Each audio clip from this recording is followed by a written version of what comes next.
Hi Crumblers, welcome back to the Crumbl Mumbl podcast. So excited to have you here and thanks for tuning in to another episode. Today we have another special guest from internal at Crumbl HQ. We have Hoku Curnan.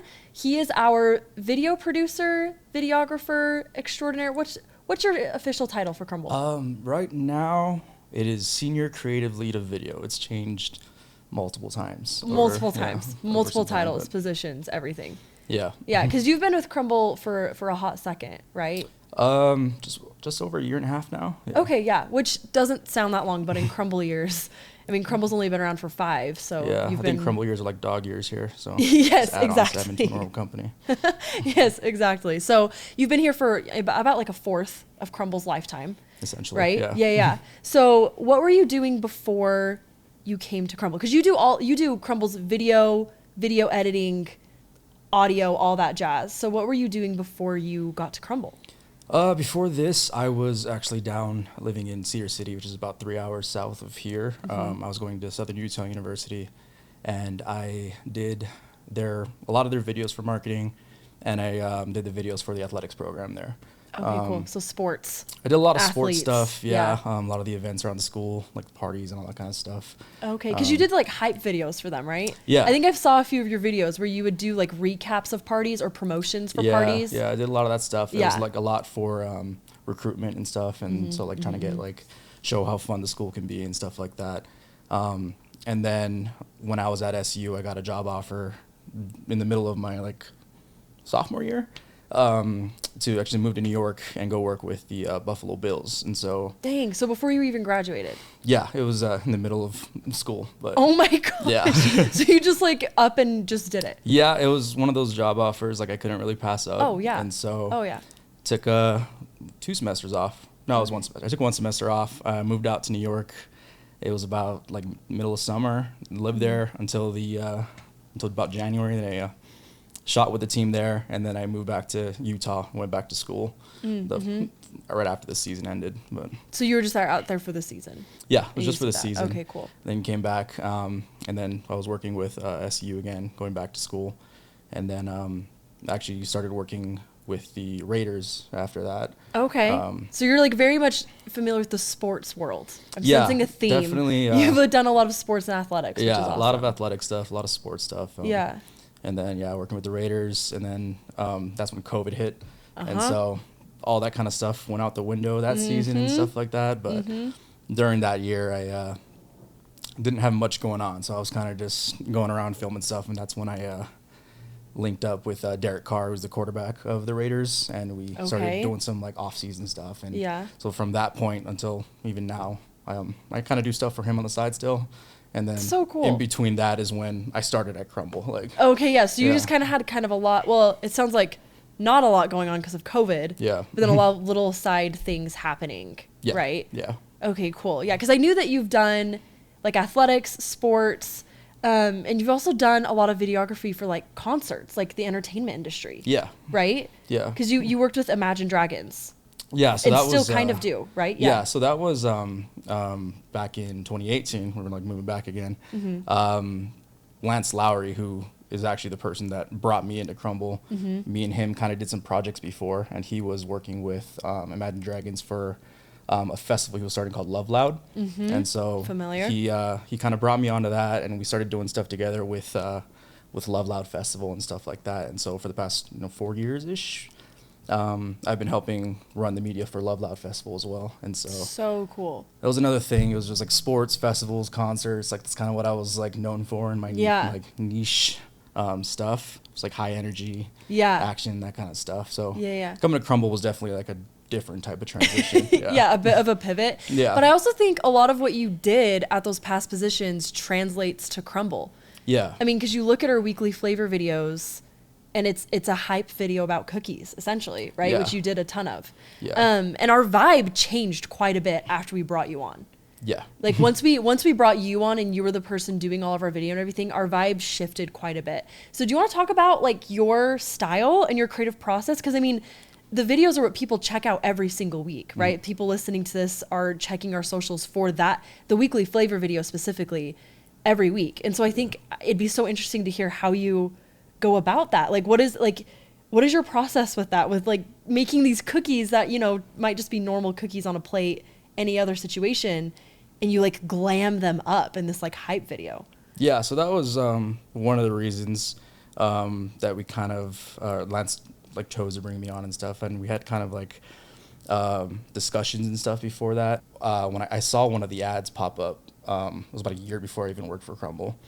I saw an ad pop up and I knew Lance was working for the company, and so like I kind of like sent him messages like, hey, like I think I can help you guys, like, you know, like try to like up this content and kind of take it to the next level and stuff like that. Yeah. And so it was like about a year after that text was sent, I actually started at Crumbl. So like initially it was just kind of like talks. And then you just planted a little seed. Planted a little seed in there, and then I ended up coming in, and so one of the big things I wanted to do was to make the videos more exciting, more lively, and kind of just like add what I'm known for as far as like hype, high energy, that kind of stuff, like into the videos. And I also wanted to make the videos or the cookies just look more appealing and that kind of stuff. Yeah. And so coming in, that was the first thing we kind of tried to tackle.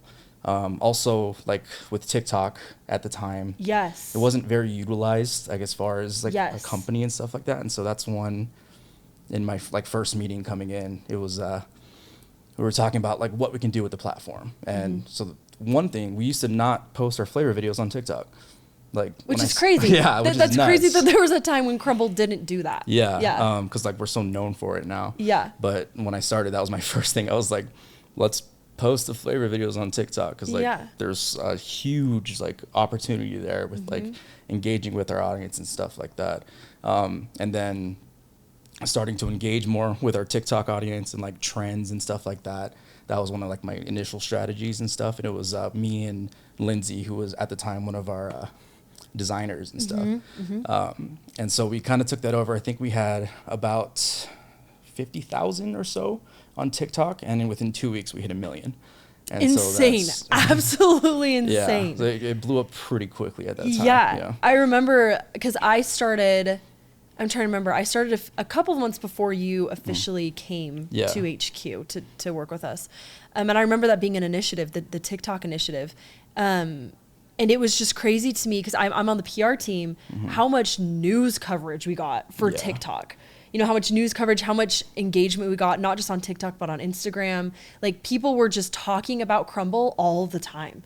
Because, like you said, in a 2-week span, not only did we have 1 million views, we had 1 million followers. Yeah. Like, that's crazy. And that's, I mean, you were very involved in that process. Yeah, it was definitely a team effort, and there's a lot of people that kind of helped collaborate to create that. But just a big push of it was definitely upping our video content on the platform and just engaging more with that audience, and like random trends here and there. Like in the beginning days, I did some like really weird stuff that the company never did before. And I kind of just did it. I didn't really have the okay, and I was like, it was hard to forgiveness. Yeah, it was hard to explain with TikTok because it's such a different app than like Twitter or Facebook or Instagram. And there's such weird things that work on there that just don't work on other apps. Yeah, and it was a new app. It was like brand new territory where no one knew. I did some really weird things with like Shrek from Donkey and a waffle cookie and like just weird stuff that we never done before. And I remember initially like some of the teams were kind of worried about like what our CEO, like Jason and Sawyer, would think about it. And Jason actually posted that video on his LinkedIn. So that's when they were like, okay, like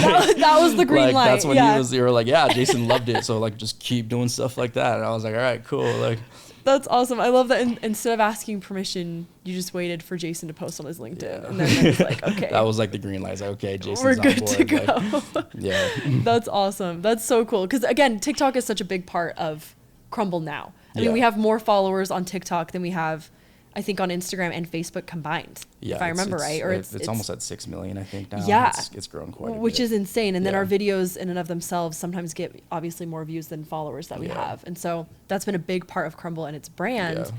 And it's just cool that you're so involved with that. Yeah. And you're the one sitting at your computer editing and putting those videos together every single week. Yeah. And definitely like a big part of that too was just the TikTok community with the people like doing the reviews and all those kinds of people that helped just like create Crumbl's foundation on TikTok. Like that was a huge help and stuff. Yeah. And so like one of the big things was us trying to just help like go along with that and, you know, capitalize on the momentum from that. Yeah.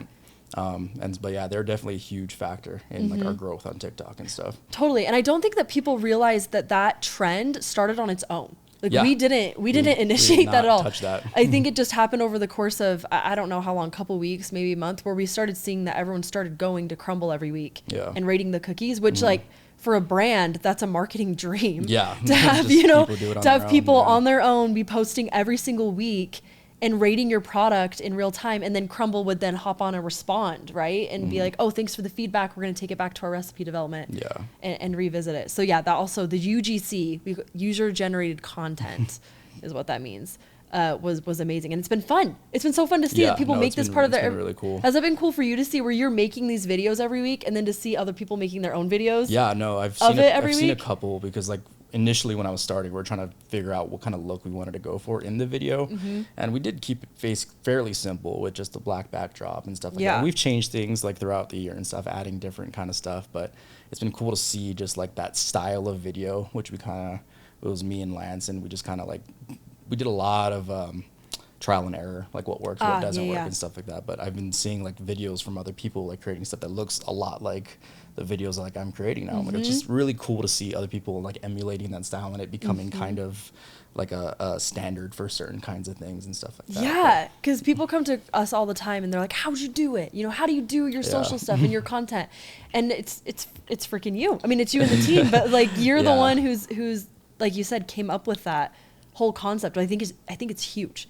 Like, I don't think people give enough credit for, I guess, the groundbreaking methods you and Lance used to now create something that other brands are wanting to copy or other users are wanting to copy because it's doing so well. Yeah, we've even had universities come take tours of our like headquarters and stuff to see how we're doing what we're doing. And a lot of people were surprised because people think we had, like, in the beginning days, people thought we had a big team of people doing this. And it was me in a room smaller than this, like with a fold out table, just throwing cookies at walls and like just doing stuff like that. And so it's really like endearing to me to think, or for people to think that we had a big production team, and for universities to try to get like insight onto how we're doing things and why we're doing it.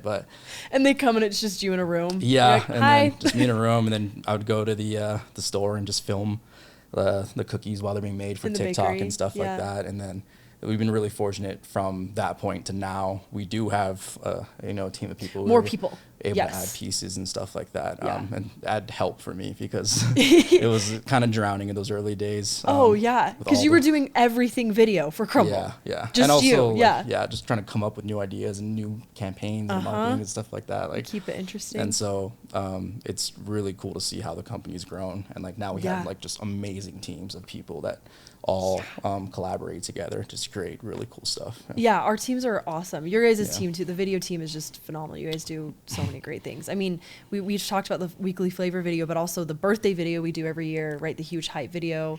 That's also been really fun to see. And you, like you said, when you worked here originally, it was just you. Yeah. So this big video, it was just Hoku. Yeah, I was figuring it out, with the putting camera, it together. with the drone. I'm flying the drone while filming with the camera, just because I didn't have much help. At the same time, just multitasking. Yeah. And so it's just, I hope that people, as they see this, they are seeing the person behind some of what might be their favorite Crumbl videos, and you're the person who's ideating all of that and doing it all with the team now, of course. Yeah, it's definitely a huge team effort now, and and even from like our photo side, Clara, who's like amazing. She's like phenomenal. All the photos you've seen, like it was Clara, and she did everything, and so she kind of had the same thing as me, but on the photo side. Like, oh, totally. Yeah. Yeah. And I've been fortunate a couple of times to be involved in the video process where we have the hands breaking. Yeah, you've done a couple breaks before, right? I was honestly so horrible at it the first time. We went through like 3 or 4 cookies, and I think finally you guys got someone else to do that cookie because I just kept breaking it wrong. It's hard. There's a science It's a surprising behind it. Technique that goes into it, and Clara and Lindsay are the ones that we normally use, and they have it down now, but like getting it, when I get someone new, I forget how much that goes into it. It's something so simple. You would think it's very easy, but it's actually like a lot that goes into just how we make a proper break. Because I would break it and it would break like not right down the middle, or like it would go in like a C shape, and I just was like, okay, get me out of here. Yeah, Like tap someone else in. Yeah. Like get me out, coach. And that's one of the other testaments is like a lot of people think for the videos we fake things. Like everything in our videos is 100% real. Like we don't add any extra ingredients. We don't fake things like for food styling tricks and stuff for videos. Like all those are real cookies that are baked right before filming the cookies and stuff like that. Which I think is also so unique to Crumbl and its brand. Yeah. I think it's awesome.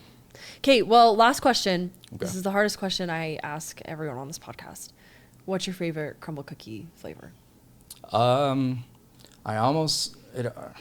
French toast that just came out almost upended my first place. Okay. But strong second string. I'm still sticking with banana bread. It's banana bread. So good. Yeah, it's a great cookie. Good. And I don't know if it's because like it reminds me of home. Like back in Hawaii when I was like younger, my grandma would make banana bread and stuff, and it was all just super good. So it's kind of like nostalgic. Yeah. But that's just a great cookie. It is just an amazing. It's cookie. One of the few so that good. Whenever you get it here, I make a whole box and I take it home. Yes, and that also pays homage to the fact that Crumbl does a lot of nostalgic flavors. Yeah, right. Sure. I personally love to hear that you like think of your grandma when you eat that cookie. Yeah. Right. It's not just like a cookie. There's like memories with it, which is cool. Yeah. Okay.